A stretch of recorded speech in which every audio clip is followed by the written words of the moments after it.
وألف بين قلوبهم لو أنفقت ما في الأرض جميعا ما ألفت بين قلوبهم ولكن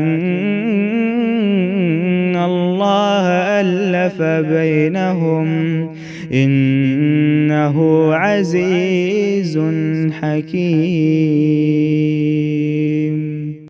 क़ल्बुल मरीद आयत 52 सूरत मायदा। दुआ करिए दिल की बीमारियां अल्लाह पाक कर दे। पारे का इख्तिताम करीब है, दुआ करें अपने लिए, अल्लाह दिल को नरम कर दे, दिल की सख्ती से महफूज कर दे मुझे। तो दिल की बीमारियों में यहाँ जो बीमारियाँ आपने देखी वो शक और तराद्दुद की बीमारी है। शक ही नहीं ख़त्म होते। याद रखिए पीछे शहवात पड़ी है ना, तो दूसरी चीज़ शुबहात भी कहीं जाके पड़ेंगे।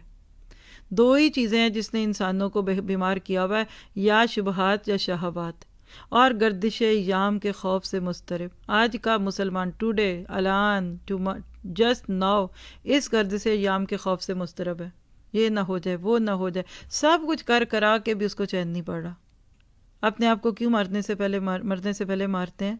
अल्लाह हमारे दिलों से हर तकलीफ़ और हर चीज़ का खौफ निकाल दे।